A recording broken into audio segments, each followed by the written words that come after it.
What is up, everybody? Welcome to the Forehead Pregame Show here for Week 5 of the fantasy football season. I'm your host, Jorge Edwards. And with me, we got the Frame Screw, we got Nate Markham, we got Brian Ford, we got Tyler Heil. Let's start with you, Nate. How are you doing today, man? Doing good, man. It's already watching football. It's a nice thing to wake up to. Right? Yeah, it's definitely one of those things where you just go grab your coffee and it's like, oh, there happens to be football on. Fantastic. I love this. Brian Ford, how you doing, man? Pretty good. Almost. I overslept and almost missed missed our show, but I'm doing all right. I haven't woken up this late on a Sunday in a long time. Nice. Yeah, these new show times we have here are kind of take some getting used to. Definitely. Tyler Heil, how are you doing, buddy? I'm great, man. Ready for a good day of football. I'm still jacked up from watching Tyson Fury beat the life out of Deontay Wilder. Oh my God. Yeah, yeah. I didn't actually watch the stream, but basically you go on Twitter and every single 5 seconds there's like an update of what's going on. I'm just watching this and I'm like, wow. Yeah. Apparently it was like a very epic fight that actually went the distance or close to going the distance. Yeah, it went 11 rounds. There were like 6 knockdowns in the fight, I believe, on both sides. Oh my gosh. It was incredible. Speaking of incredible, how about Texas A&M upsetting Alabama in College Station last night? That had to be. I mean, first you got Iowa upsetting Penn State, which if my wife's watching, second, which because I'm obviously not a Penn Stater, and so seeing A&M do its thing against Alabama, did not see that coming. What you get for kicking a field goal on 4th and 2 on the other team's 2-yard line. All right, so let's get you started with some injury news and notes. Let's start with the Giants. So again, they'll be out with their top wide receiver, Sterling Shepard, and I guess who is their top wide receiver now? Is Kenny Galladay, now that he's actually getting targets because due to injury, that he's the de facto number one, or is it Kadarius Toney? But anyhow, yes, so no Sterling Shepard, no. Why am I forgetting the other person's name? I guess it doesn't matter. Darius Slayton. Thank you. Slayton, no Shepard. So Kadarius Toney and Kenny Galladay look to be the go-to guys there. Let me ask you, Tyler, if you had to pick one. Oh, go ahead. So they did mention that they are going to incorporate getting the ball into Kadarius Toney's hands more this week if they possibly can. Okay. So Tyler, if you had to pick one, who would you pick? I still got to take Kenny Galladay. I know he's going to get Trayvon Diggs, and he hasn't been great this year so far, but he's still the number one on that team. He's being paid like it. He's going to get targeted like it. And I know we haven't seen it a lot this year yet, but he has one hell of a red zone target. Yeah, with Diggs and Nate, maybe you can chime in here with this. Look, for IDP purposes, he's been on a hot streak. I don't know if you can necessarily trust the interceptions week in and week out, but he's been playing lights out. What are your thoughts on Trayvon Diggs if you have a DB spot or a cornerback spot for IDP? I mean, if you have a quarterback spot, it's a no-brainer at this point. I mean, especially like with what Tyler said, if you're going to be on, and most likely he's going to follow Kenny Galladay around. Last week, which I was wrong. I admit that too. I thought there was a good chance that Diggs was just going to stay on one side, not necessarily follow DJ Moore exclusively, just because I thought maybe they would try to shut down Robbie and not put Diggs solely in slot and move him here and there. But he did follow DJ Moore around, and coincidentally, 2 of the 3 times that he didn't, DJ Moore popped off for big plays. So I think you learned that lesson too, that maybe you stick him with the most dangerous threat, whoever that may be. Maybe Dallas feels that it is Kadarius Toney. That's the question that we don't know yet going in. But to start him as a corner, of course, as a DB exclusively, you and I both share the same sentiment. Yeah. We always want a safety. It's going to have that steady tackle floor, but right. you can't get past the touchdown every game. And he's huge. These splash plays, he's paramount. So right. Yeah, I still say fire him up in most formats. I got a question here from Ala Mashari.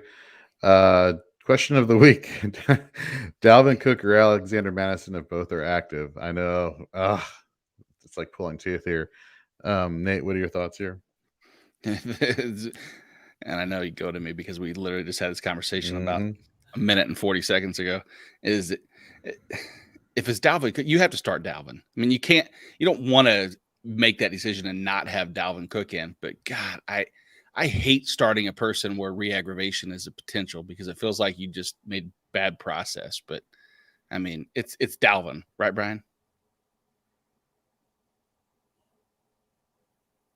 Brian is currently looking up stats as a. Yep, there he is. Sorry, yeah. I think so. Yeah. I think if you have to go, Dalvin, yeah, I agree. Sorry. They're good. Oh, you're good. I mean, here's the thing: they're going against the Lions. They aren't great against the run. It's one of those things where, like, can you trust Joe Mixon at least to hang in there for a quarter, get his yards, get his touchdowns, get his receptions, and then move aside and let Alexander Madison take over for the rest of the game? It's how quickly do you think this Viking offense can score? I think they could score pretty fast. That's I think they have the receiving options to get the ball downfield relatively quickly. Yeah, so I'm hopeful on the side that Cook is able to just get his points and then sit down if he needs to and let Alexander Madison take over. That being said, man, that's a tough question. Guys, anybody, do you have any start and sit questions that are kind of bothering you that maybe the 4A fans out there would like to hear about? Tyler? You, Tyler. Yeah, I've got one. I've got quite a few spots to fill here. I've got 5 spots, and I got 3 spots. I got 5 players: Marvin Jones, Damien Williams, Michael Pittman, Chase Claypool, and Hunter Renfrow, and I have to fill 3 spots with them. Format? It is full PPR. Can you say those names just one more time again? Marvin Jones, Damien Williams, Michael Pittman, Chase Claypool, Hunter Renfrow. Claypool, Renfrow, Damien Williams.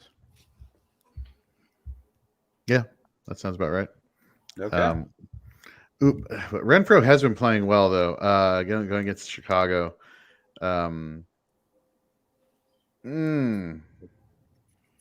did you say Claypool? Yeah. I think I'd swap in. Renfrow. I'm believing what's going on. I think Derek Carr has a bounce back game against the Chicago Bears this week. Nate, what about you? Yeah, I the one I have the biggest issue with, I guess, is Claypool. I think it's that Claypool and for me, Marvin Jones. I think that Jacksonville game is honestly going to be a lot more of a shootout than what we expect. Because I mean, Tennessee's clearly evidence that their secondary is just absolute garbage. And Marvin Jones always, especially if you're filling 3 spots, I try to find safe, intermediate, and high upside. And I think Marvin Jones, for me, and Chase Claypool are the 2 highest upside. Marvin Jones 2 touchdown games, we know is pretty much about every 4th game he plays, he's going to give you that. And that's the same. And it's funny. You mentioned Claypool and the upside, and I keep thinking about this matchup between Pittsburgh and Denver, and it's like, oh yeah, Pittsburgh should just have their way with Denver. But then you look at the records, and I'm like, well, Denver's actually good this year, or at least their record has been good thus far. Secondary has been playing pretty well. Let's look at who they played. I mean, yeah, no, I got you. No offense to Denver, but right. No, and I mean they're getting the quarterback in Bridgewater. What's up, Tyler? I was saying, let's be nice to Marvin Jones here. He's had a heck of a start to the season. Yeah, he has, right.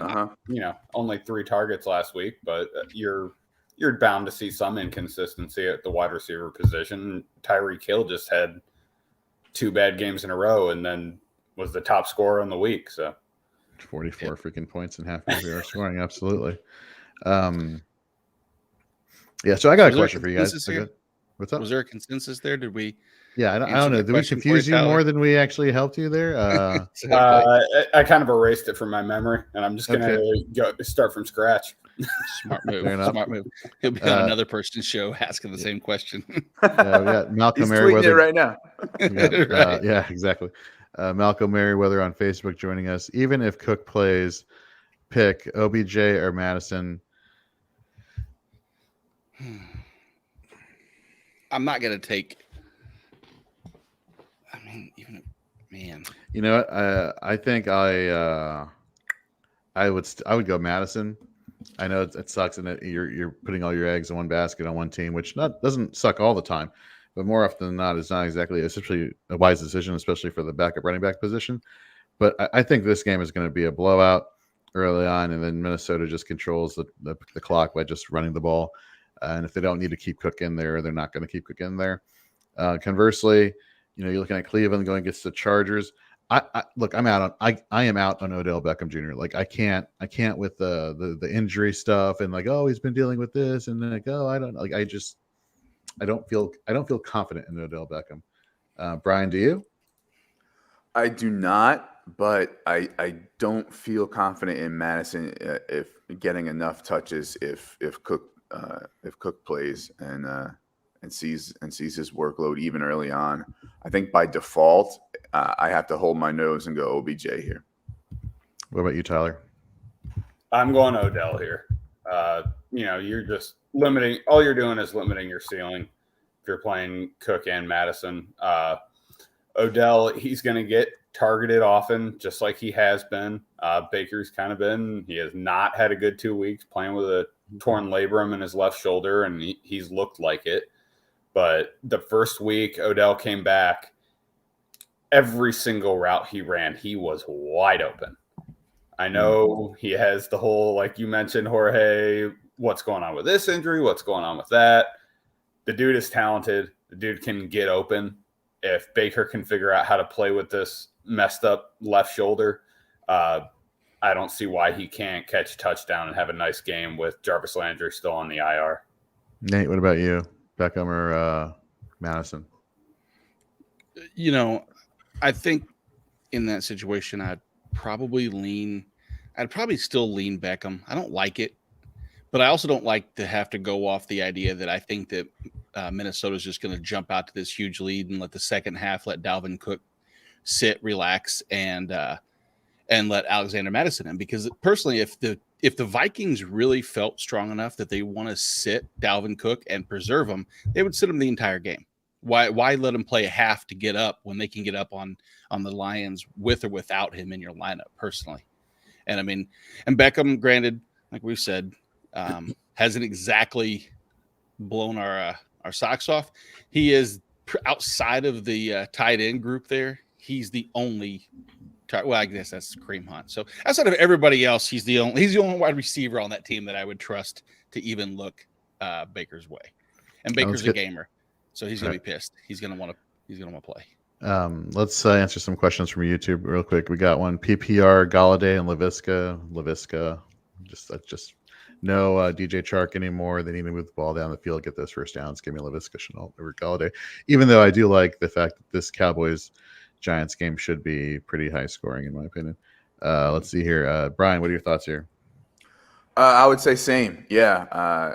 Laviska saw 6 catches and 99 yards when Chark went out.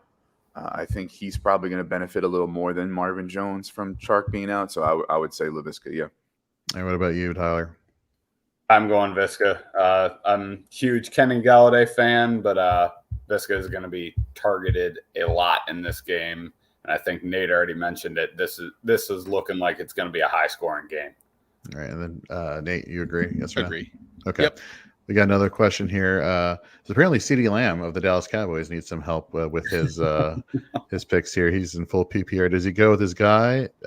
Wait, is this Kadarius Toney, or are we talking about Tony Pollard? I'm assuming he's talking about Kadarius Toney. I'm guessing Kadarius Toney. Yeah. Kadarius Toney or Gibson full PPR.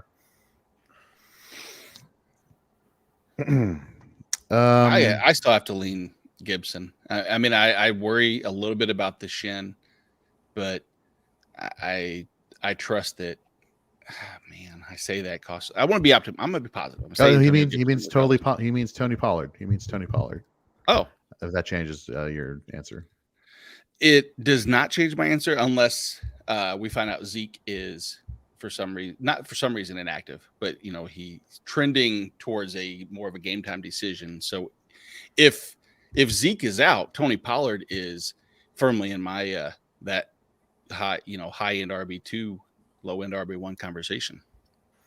Okay, I'm gonna go on this opposite side. I'm gonna go Tony Pollard. I just feel that it's not so much the Gibson injury, it's just the targets. And I feel like JD McKissick is that passing down back that Washington kind of relies on against basically everybody. And if that injury does happen to flare up for Gibson, in terms of which backups to trust, I trust Kadarius Toney on this offense for the Cowboys than I do any other option on Washington. Brian, what are your thoughts? Yeah, Tony Tony Pollard has seen some good usage this year, and then another week maybe not. I think if I'm thinking about floor, I trust Antonio Gibson's floor probably, even with McKissick eating into the receiving game. Rounding us out, Tyler. I'm gonna stick with Gibson. He's still playing. I think they're gonna figure out how to play him. He is extremely talented. He is an extremely strong runner. So I'm going to go with Gibson, although Pollard's a great play this week. I think Zeke is going to play, but even with that, they're playing the Giants, who cannot defend the run yet. And Pollard's probably going to push Gibson for the amount of touches. They're probably going to be pretty close to equal this week, but I'll still stick with Gibson. We have Ryan Weiss joining us. If one were looking to repeat as the four-eyed champion from the four-eyed championships tournament, would you gamble on a hurt Hawkinson or start Brait in place of Gronk? Brait in place of Gronk. Nate, what do you think? Really? You want me to? Yeah, I do. I understand the conflict that you'll be dealing with right here. Oh, I don't have to. Did you see, by the way, his week last week? I did not. I think he won by 0.02. Yeah. Oh wow! Did you?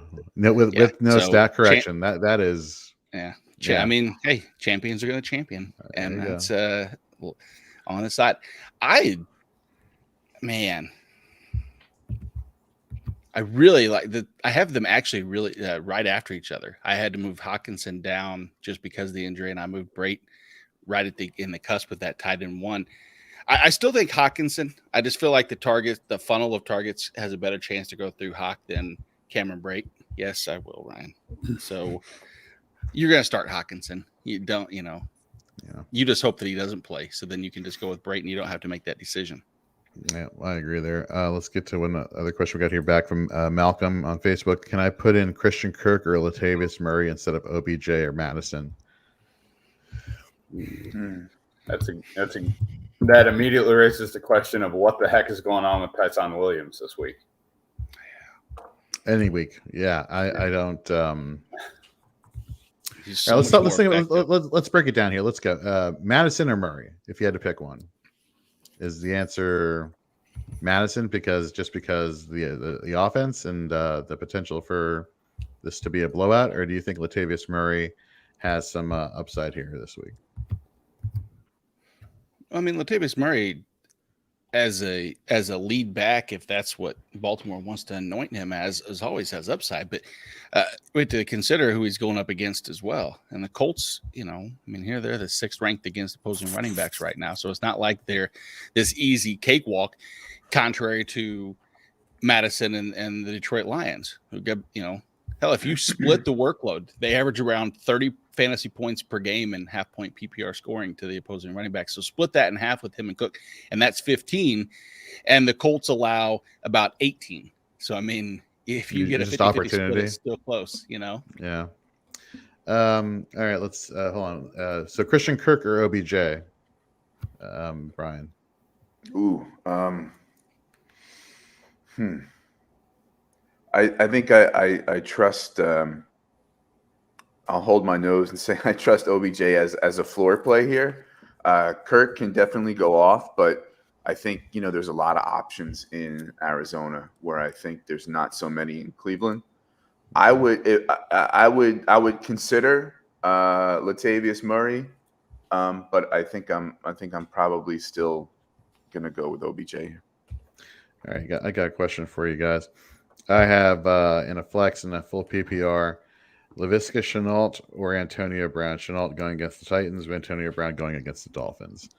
Brian, Tyler, what are your thoughts here? Laviska Shenault or Antonio Brown? I'd say I lean Antonio Brown. I know Laviska is going to get peppered with targets early. You might see some of those targets distribute out among Marvin Jones, Dan Arnold, James Robinson, people like that. And AB's been pretty reliable, especially without Gronk. So I'm going to go ahead and go with AB there. His targets are 7. He didn't have many against Atlanta, 3, and then he had 11 against New England. So I'll roll with AB. What about you, Nate? What are your thoughts there? Repeat the So full PPR, Laviska Shenault or Antonio Brown? the full PPR. So for this question, if you guys, I will show up on my Look at you being on brand. exactly. Very nice. They are the blue glasses, and there's really bad. You can see. I can see the According glare, yeah. to my rankings over at fantasyandframes.com, I have Laviska Shenault ranked about 5 spots higher than Antonio Brown. So therefore, I will go with Laviska Shenault. And I don't need to give you any other reason besides that's what I'm telling everybody else to do. So There you go. So head over to fantasyandframes.com, click on our weekly rankings. You can see our rankings there for offense and IDP for half PPR scoring. So if you're playing in a PPR league, just up those numbers or projections just a little bit. And for non-PPR, obviously take them down a little bit. Brian, do you have a start and sit question potentially for us this morning? So do you want a kind of a gross one, or do you want a super flex quarterback 2 one? All of them. Give us all your start sit questions. Yeah. Okay, so let's start with the gross one first. Full PPR in a flex spot, Khalif Raymond or Marquez Callaway? Oh man, you went. Told you it was gross. Full human centipede gross. Yeah. If Atlanta can do what they did against Washington last week, I don't really have a doubt that New Orleans can do something similar to Washington this week. So I'd go Callaway. Tyler? Yeah, I'll go Callaway too and take the shot on a big play there. And Nate? Yeah, I'm gonna have to agree. As not great options, but we'll make it consensus so that you can go with it and we can all be wrong. Nice. If So it folks, happens to be Khalif Freeman. if you hear a phone ringing, it's because we're calling Jonathan Klanowski, who's normally joining us each week, because he is at the Falcons. There he is. There's Jonathan. Hey, Hey, He's at the buddy. Jets and Falcons game right now. How you doing, man? You doing well? Oh, look at the live view of the game. Look at that. Yep. Yeah, we can. Very cool. The game over in London. You having a good time, man?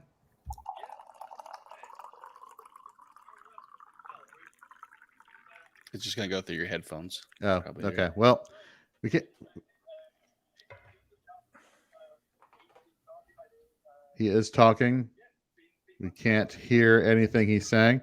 Do me a favor. Just flip it back to the field for a second. Oh, I am on mute. Okay. Do me a favor. Flip it back to the field for a second.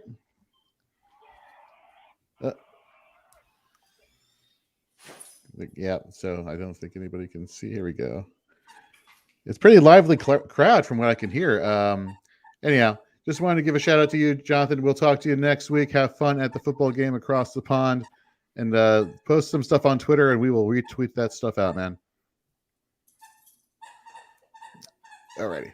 Anyhow, back to start sit questions. Okay, what's your non-gross question, Brian? Okay, so this is super flex, and it's the second quarterbacks that I'm using: Jalen Hurts or Daniel Jones. I'm going to say Daniel Jones. I understand Jalen Hurts, and I know it's not because I have feelings negatively about Jalen Hurts. It's that Jalen Hurts gets you the rushing upside, but I think Jones can get you the rushing upside and the passing upside more so than Hurts can get you this week. Tyler, what are your thoughts here?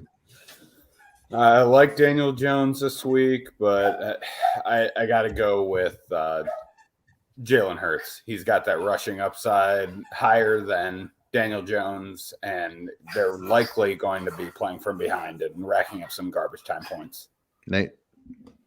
Yeah, I mean, we say we're not too concerned with Jalen Hurts and his passing upside, but he's 10th in the NFL right now in passing yards. So it's not like and that's with Russell Wilson being included and Matthew Stafford with the extra game. So don't get me wrong, the rushing upside is ideal, which is why Hurts has that was that increased value and why I had him as high as I did.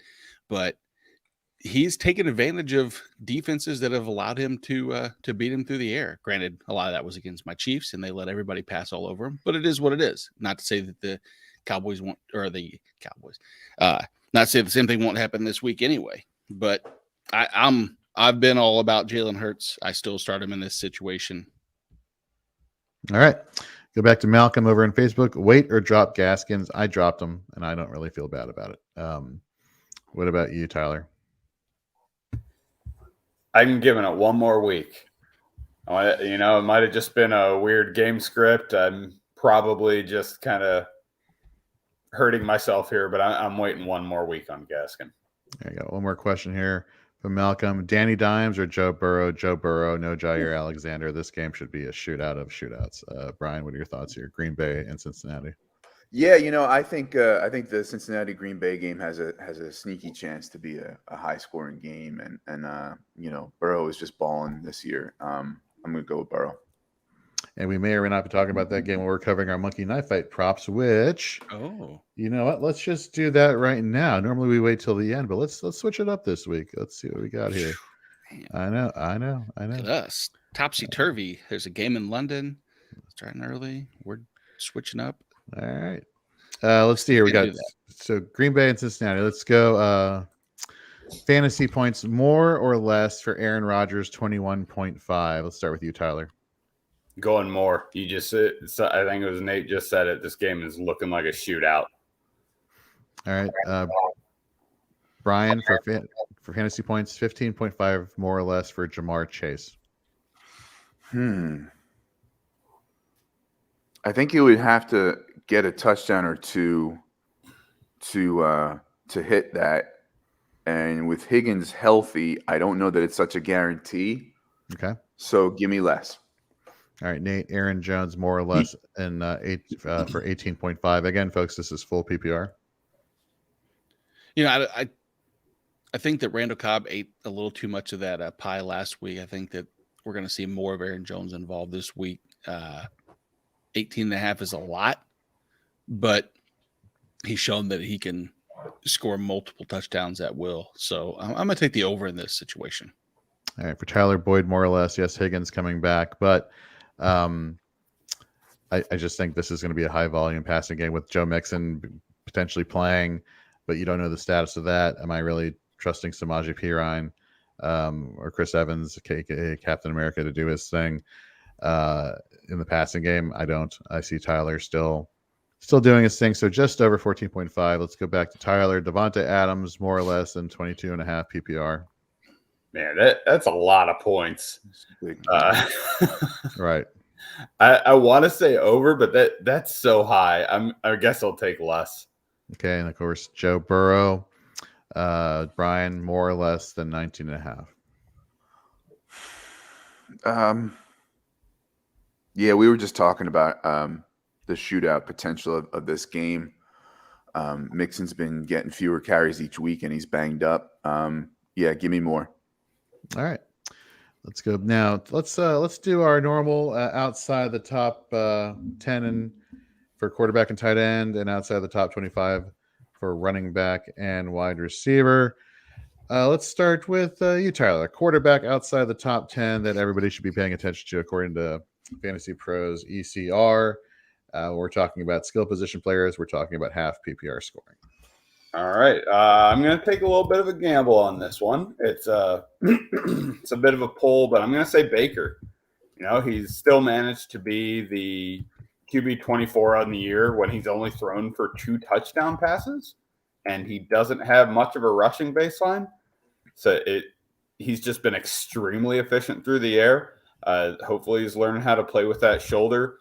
And the Chargers are going to put up points, and they're going to have to keep up. I don't think they're going to have the luxury of letting Kareem Hunt and Nick Chubb take this game over this week. So I'm going to take a shot and throw Baker in there. Since he's ranked at 25 this week, I think he can certainly outperform that.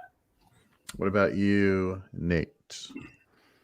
I'm excited with the upside of Trey Lance this week. I know that the whole rushing floor Konami code. You put in the superlative, you get an answer back. But what I've seen so far is that there's a lot of people trying to compare Trey Lance and Justin Fields in terms of production. I don't see those two in terms of that rushing upside. I mean, if you look just last week, in 2 quarters of play, Trey Lance had 157 passing yards and 41 rushing yards and a couple scores, which was the QB 14 in 2 quarters of play. So that's where he's at right now, is at ECR QB 14. And he gets 4 quarters of play. Now, granted, Arizona is a little bit more of a difficult matchup, if you ask me, but in 46 total snaps on the season, he's rushed the ball on 25% of them. So, I mean, that in itself, and again, like I said, Arizona's defense, I think, is much more, capable of slowing them down. But this is an elite rushing upside. I think we could see 70 to 80 yards on the ground and maybe another 200 something in the air. I worry about the lack of Kittle, but I still think those legs will catapult him into the top 12. Yeah, Arizona's second worst in run defense. Yeah, I could totally see that happening. Arizona actually, they allow the 3rd most yards per carry to opposing quarterbacks. Not that that's I mean, games of sample, but still. Yeah.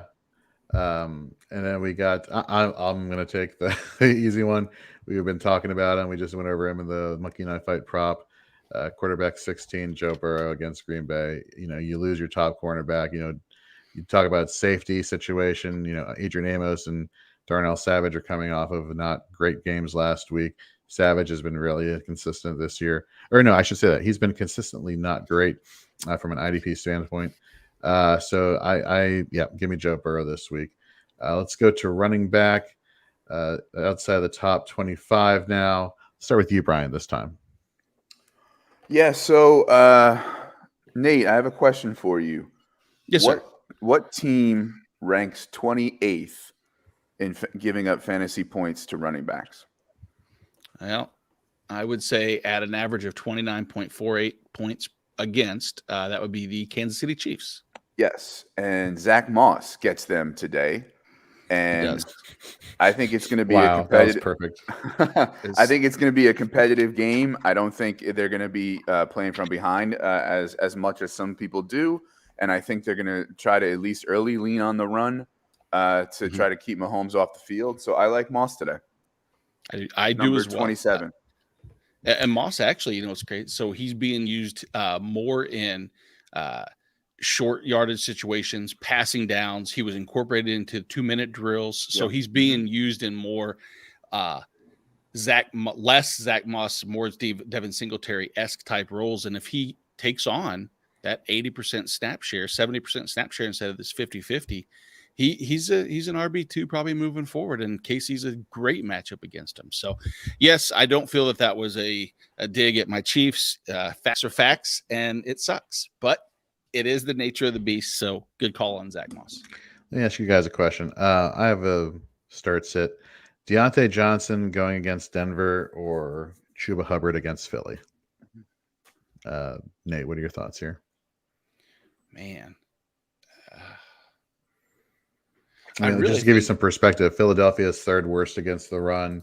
When you look at coverage, Denver is currently ranked 6th best against covers. Exactly, and that's what I'm kind of.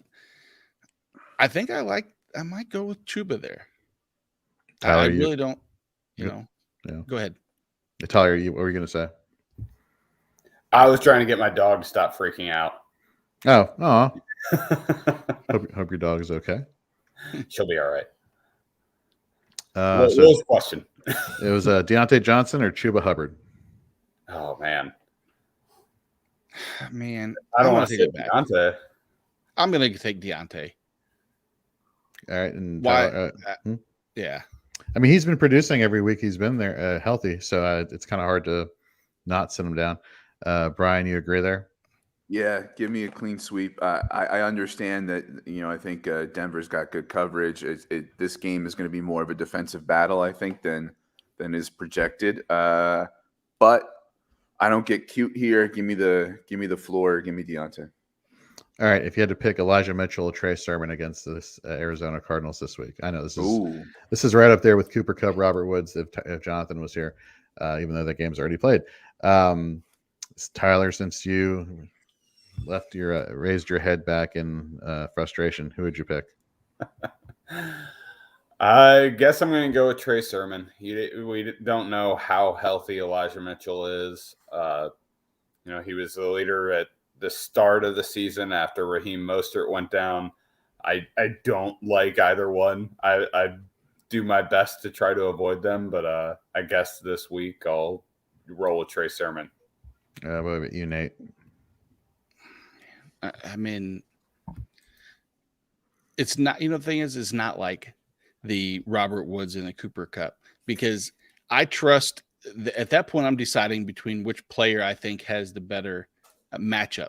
In this particular situation, it's try to get into the mind of Shanahan and determine how he's going to just screw with every fantasy player's minds. And not that he cares about you or I's fantasy team, but I don't trust anyone. So I'll go with Sermon because I think there's a better chance that he actually sees more snaps as a result of just workload reduction to Elijah. All right. Let's stay with you, Nate. Outside the 25 running backs and half PPR. So outside of Zach Moss, which I thought was a good one there, it's again, we talked about Tony Pollard earlier, and the workload management that I think Zeke might see in general, just to keep him healthy, because they're in it for the long haul. And I think they've seen that Tony Pollard can man the majority of the volume if need be, and the matchup is ideal, like we said. The Giants aren't exactly stopping too many people on the ground. 26.5 points against. They do allow plenty of reception to targets. I mean, they've been targeted 30 times to the opposing running backs and 26 receptions. So it's not like they're limiting plays, and they haven't given up too many of the touchdowns yet. And so granted, that's, it's easy to say, hey, they've stopped touchdowns. They've been bend, don't break. But this situation is eventually the shoe's going to drop. And I can see Tony Pollard actually having some decent RB2 value, being way outside the top 24. All right. Let's go, Brian. No, you said Zach Moss. Tyler, who do you have outside the top 25? You stole mine, Nate. Good. So one other one I had down here was Kenneth Gainwell. He's another old number 2 running back. Miles Sanders, they have clearly not wanted to give him the workhorse role. Gainwell showed that he is a very capable receiving back, and his targets have shown it. Three targets in the first 2 weeks, in week 1 and week 2. So 3, 4, and he had 8 last week. Obviously, they were playing from behind quite a bit last week, but they could be scoring a lot of points this week against Carolina in order to try to catch up with them. And they aren't scared to give him the ball in the red zone. Gainwell does not have many rushes this year, only 19 carries. But 2 of those were inside the 10-yard line. So they aren't afraid to get him involved in the red zone and in the 10 zone. So give me a shot on Gainwell. All right. I'm going to go, man, this is a tough one. I'm going to go with, oh my God, this sucks. I'm going to go with James Conner. Look, he's not impressive. I'm not going to say he's one of the greatest running backs ever. He's only averaging 2.8 yards per carry, but you look where he's getting a lot of his work. It's in the red zone. It's inside the 10-yard line. I think Arizona just moves the ball really well will move the ball really well against the depleted 49ers secondary and set him up on goal-to-go situations. Good scoring opportunities there. So give me James Conner this week in the divisional showdown. Let's go now to the wide receiver matchup. Nate, let's start again with you. Wide receiver outside the top 25. Jacoby Myers. Jacoby Myers in perfect scenario against Houston. He's, on the season, he's 8th in targets. He's 8th in receptions. If you look at the last 3 weeks right now, Mac Jones has started to find that affinity and that comfort. He's kind of that weighted blanket on him. His routes run have increased from 91% to 98%. He still stayed around that 94, 95% last week. Yet his target percentage is going up from 21% up to 28 for the last 2 weeks. So he's looking early and often, still no touchdowns. He's getting close to that Eric Bieniemy conversation we've had before, where the total receptions without a touchdown. But Houston, so Desmond King is who normally had been lined up in the slot.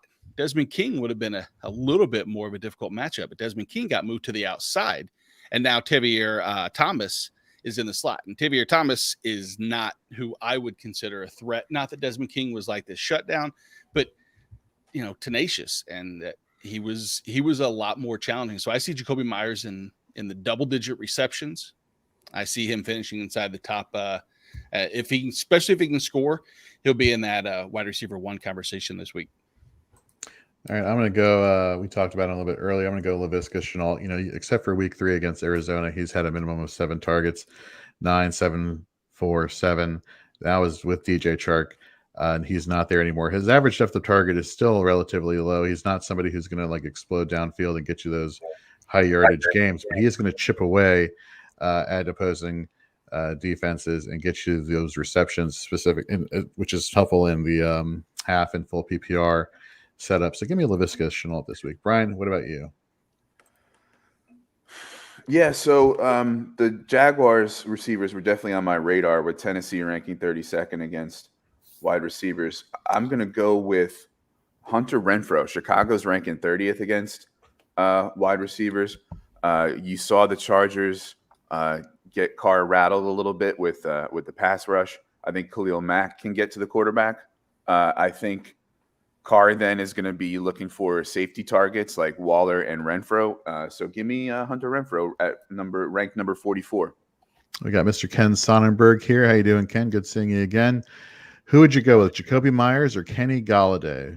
Myers against Houston, Golladay against the Dallas Cowboys. So targets have been going Myers' way, but Kenny Golladay played well in one of his, rare performances last week. The question is really, do you think Diggs is going to be lined up against Myers or Golladay this week, and is that going to hamper the target volume going against Kenny Golladay? Tyler, what are your immediate thoughts? I think it will hurt Galladay's target volume a little bit, but not to the point where I'm fully out on him. One thing I am fully out on this week, at least, is Patriots passing game weapons. I think they're going to decimate the Texans. And if they can have Mac Jones throw the ball less than 10 times, they will. And I think that could be very much be a reality. Nate, so I'll take Galladay. All right, Nate, what about you? Yeah, I mean, I understand the situation that they don't want to take the training wheels off Mac Jones too much, but I'm not 100% certain that I think that they're going to just run away offensively against Houston. I like Damian Harris in this matchup, but I still think Houston offensively, they're not going to score. I mean, let's be honest. They're just not going to do much in the way of getting anything offensively going. But I still think that I still like the fact that it's not like they haven't had situations where they've been comfortable and they still passed. But everything's going to funnel through Myers, and I see a 30% plus target share, even if it's on 25 attempts. That still translates to better production, safer production than what Kenny Golladay can give this week. Brian, can you break this tie right now? Wow, yeah, I was gonna lean Golladay until Nate made his argument. God, I think your upside play here is Golladay. So it just depends on what you need. Do you need the floor or the ceiling?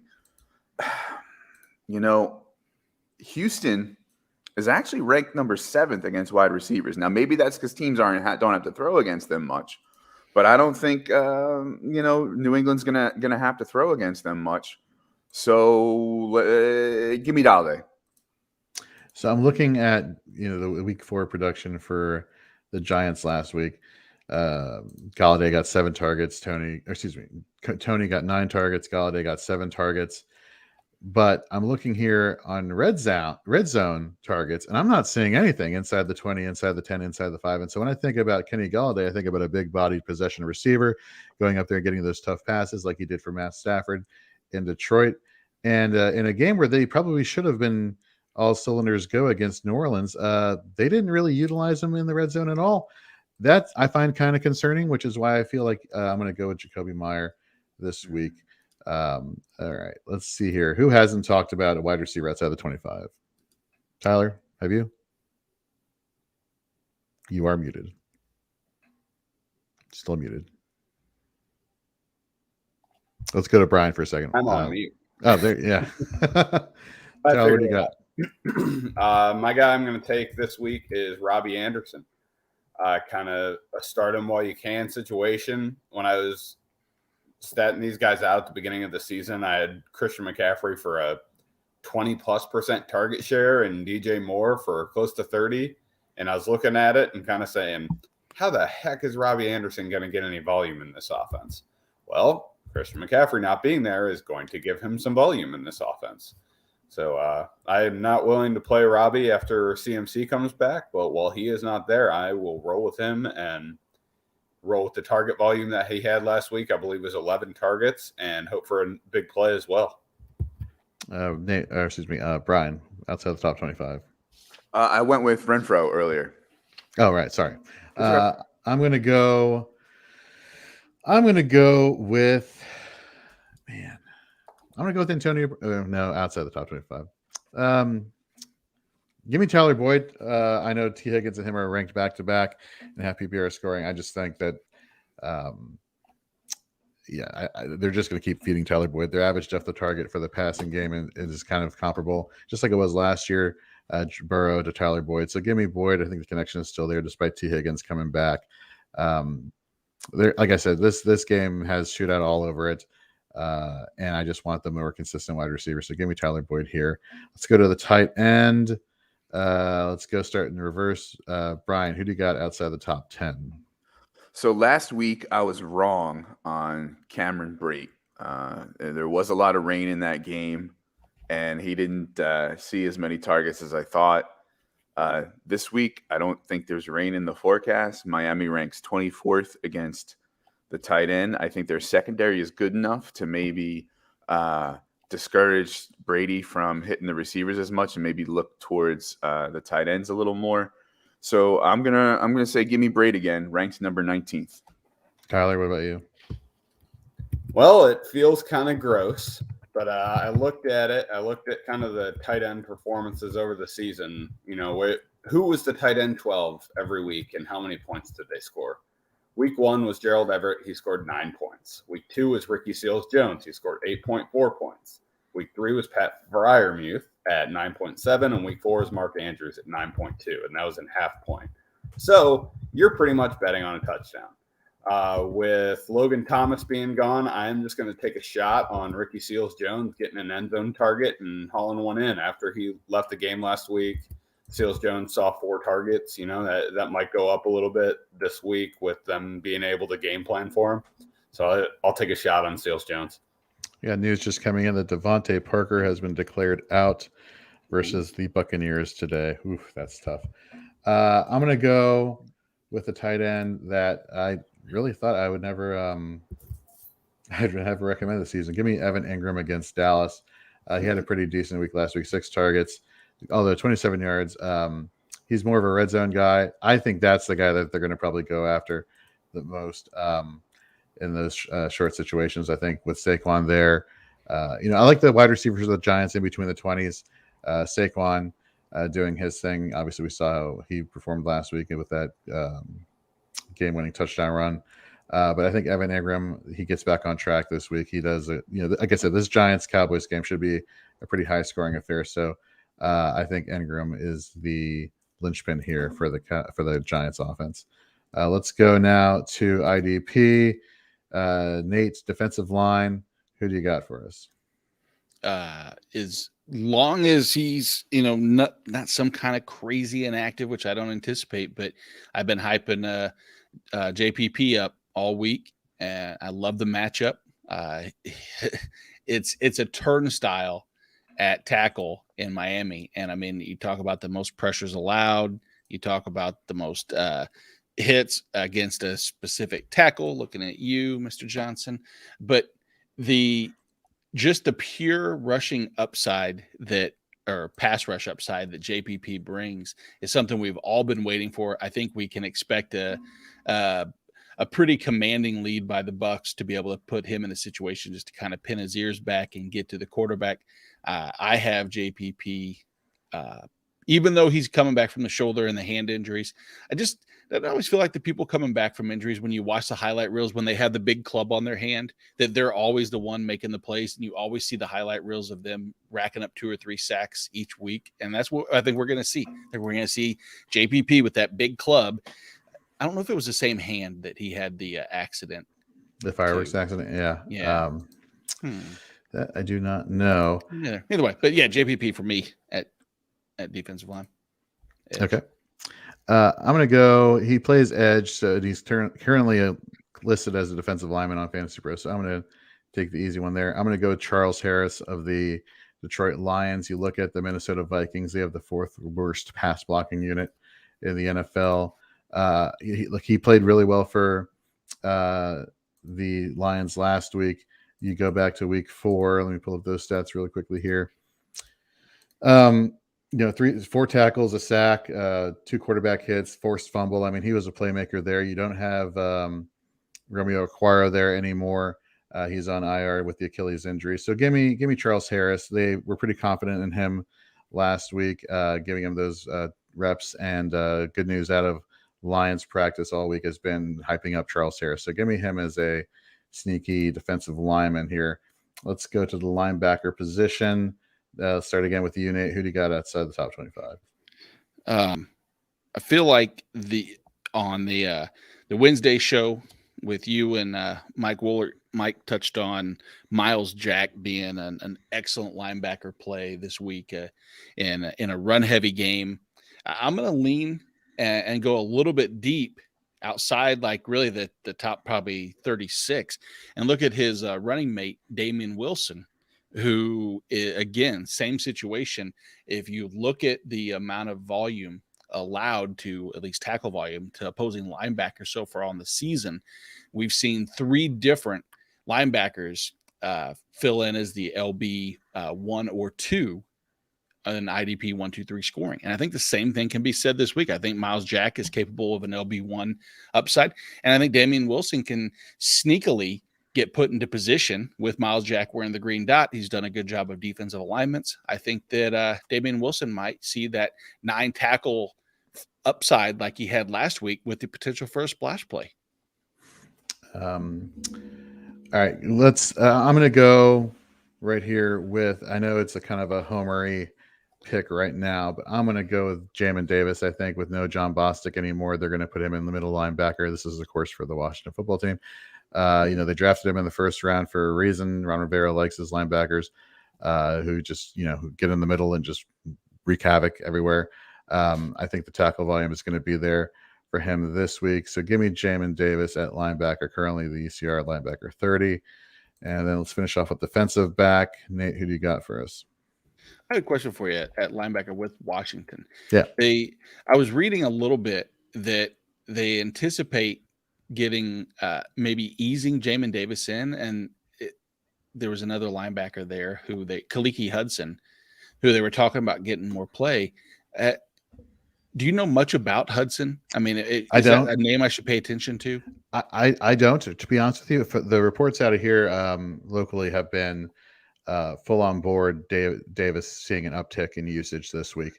So I think the coaches have been obviously they're pretty high on him where they drafted him, but they've liked what he's seen so far. They've seen so far in practice this week, and just this opportunity. I just feel like they're going to use him really well. He's been playing on both sides, the strong and weak side, for the majority. He has not played in the middle a lot, but of course that's because John Bostic was there. But the opportunity is going to be here for him this week. Right at 25 is Eric Wilson, who I really was targeting until I realized he was at 25. But give me Jamin Davis this week. All right, let's go into Monkey Knife Fight. We got a question here. Trey S. Morning, gents. Couple of questions. Full PPR. Choose 2. Galladay, Boyd, Robinson. For me, Galladay and Boyd. I can't trust this Bears offense. Nate, what are your thoughts James Conner there. What's up? Yeah. James Conner. Or James Conner. Ooh.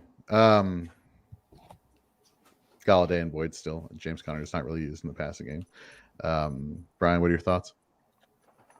Same, yeah. I'm going what I think are the safer plays there. I think Connor's a little touchdown dependent. Robinson looks like he's losing some ground to Mooney so far. Although I do think better days are ahead. I think Galladay and Boyd. All right, Tyler. Same, man. Galladay and Boyd, full PPR. Boyd might not get in the end zone, but he's going to get targets. Galladay's going to get targets. Give me those two. All right, Nate. Yeah. And then secondarily, Carr, Tannehill, or Trey Lance. Trey Lance. I got to go Trey Lance, even though this is going to be a tough matchup. The thing that gets me again with Arizona is that they're so poor against the run, and that just makes all the sense in the world for Trey Lance today. Tyler. I actually have one league I have Carr and Trey Lance, and one league I have Tannehill and Trey Lance, and I'm playing Trey Lance in both. Nice. And Brian? I'm going to be a bit of a contrarian here and say that Tannehill against a bad Jacksonville team with A.J. Brown back, I think I would lean that way. All right, let's finish off with two more Monkey Knife Fight props for the week. Let's see here. We got Cowboys and Giants. Ezekiel Elliott, even though he's questionable, more or less than 16.5 points this week. Tyler, let's start with you. I'm going to go with more. I think Zeke and Pollard are going to get touches this week. And like I said earlier, the Giants can't defend the run right now. And they're both getting targets and full PPR. So, yeah, give me more on Zeke. Brian, Kenny Galladay, more or less than 13.5. That's a tough one. We've been talking about him, it seems, quite a bit this week, and I have picked him in a couple start-sit questions. I think in full PPR, I think he can do more than 13.5. All right, I'll go Saquon Barkley, more or less than 17.5. Yes, I think last week was not an aberration. They're going to need Saquon Barkley in this game, need all their playmakers, and I think Barkley is back, folks. Nate, CeeDee Lamb, 16.5. He's been kind of on a downward trend since week one, but do you think this is a good bounce back opportunity for him? No Blake Martinez anymore at the linebacking position. No, I feel like there's Crowder's banged up right Tate now. Crowder. Then there's a cornerback. Is it the cornerback or safety? No Jabril Peppers this week over the top. What are your thoughts on CD? Normally you're making a case to say, hey, look at all these opportunities for CeeDee Lamb to explode, but I think those are the same cases that can be made for Dallas to do what they've done and done well, is run the ball and control the game on the ground. And I think that might increase the floor for both Pollard and Zeke. But I'm going to take the under on CD here. Just I feel like Dak's spreading it around a little bit more. I wish it would funnel through CeeDee Lamb, but we're seeing Dalton Schultz get a number of the touchdowns and the target share being divided better than I anticipated. All right, let's go to Tyler again. Dak Prescott, more or less than 22.5. Like Nate was saying, they're running the ball really well, but Dak is very efficient right now. He always has been a very heady player. So he's not one to hyper target people because he likes them. He's going to throw it to the open guy, and he's going to put the team in the right situation. So I'll take over, even if he's not going to throw for 450 yards today. He's going to get a couple touchdowns. He's going to be efficient with it, and he should clear that mark. All right, I'm going to go Daniel Jones, more or less than 19.5. I'm going to go more. I think this is a game where it's going to be competitive in the beginning, but I think Jones has to utilize all of his talents, running and throwing the ball. And this potentially could be a lot of garbage times towards the end of the game, even though in the beginning of the game I should be competitive. So give me more on Daniel Jones than 19.5. Let's finish off, Nate. This is for you. Kansas City, Buffalo, rematch of the AFC Championship. Let's start with the quarterbacks. Patrick Mahomes, more or less than 24.5. Considering he's scored 24 or more and nearly 75% of every game he's ever played in, I'm going to take the over on Mahomes. All right, let's go back to Tyler. Josh Allen, more or less than 24.5. They're going to crush the over in this game, and everyone's going to benefit fantasy wise. So I'm going to go over for Josh Allen. Brian, Tyreek Hill, more and a half than 21.5, coming over. Last week 44 something and half PPR. It's it's a big number even in full PPR. Buffalo's defense has looked really good against pretty much every position when you look at the rankings. I'm gonna go less. I'm going to go Stephon Diggs, fellow Terp here, more or less than 19.5. I'm going to go less. Look, not by much, but I think it's going to be less. You see the incorporation of Dawson Knox in this passing game. Zach Moss and the running game is starting to get something going. The red zone opportunities for Zach Moss are still there. Josh Allen's upside. I think this is a situation where the Bills try and control the game a little bit more conservatively, not let things get out of hand. Now, that being said, notice I did not mention that Stephon Diggs in the matchup, last year in the AFC Championship, again, Diggs was dealing with a broken clavicle, broken shoulder or something. So he definitely should have an uptick in production that he had last year in the AFC Championship, but I don't think you're going to get 19.5. Let's go to Tyler. Travis Kelce, more or less than 20.5. I'd say you're going to see a Travis Kelce comeback game. That entire offense was going through Tyreek Hill last week. I don't think he's having another 44-point week. And Kelce is just a monster at all times. He had a down week last week with, 6 points? 6.3 points is what it was. And he's cleared 22 of 4 games this year and almost cleared it in a third. So I'll take the over. And Nate, let's end with you. Emmanuel Sanders, more and a half than 12, more or less than 12.5. Again, like Brian was saying, shootout potential. I think that 12.5 is kind of like almost the floor for every person in this in both sides of the field. So I'm going to take the over. All right. So if anybody else wants to check out more Monkey Knife Fight props, head over there today. Use promo code FRAMES when you sign up. 100% match on an instant deposit of $100, up to $100. So head over there. Really awesome props I got over there. And with that, that's going to wrap up the 4-Eyed Pregame Show. Thank you for joining us this week, folks. Next week, I'm out of town, but these gentlemen will be here helping you out with all your start-sit questions, as well as telling you who are some great flex options for you to play this week, as well as giving you the over and unders on some awesome Monkey Knife Fight props. So head back here next week for our pregame show, 10 a.m. Brian, great seeing you. Good luck this week. Tyler, same to you. Nate, as always, great job. Head over to fantasyandframes.com to check out all of our prime matchup articles heading in to week 5. Before you set your lineups, you got 2 hours, folks, so check it out. Check out our rankings over at fantasyandframes.com. Weekly rankings, click on that. We'll be back with you tomorrow, and then for some more article work. More articles dropping every day practically, and then be back here on Wednesday at 8 p.m. and 9 p.m. Eastern for our 4th and Frames offense and IDP edition episodes. I'm Jorge. You all have a great one. Good luck in week 5.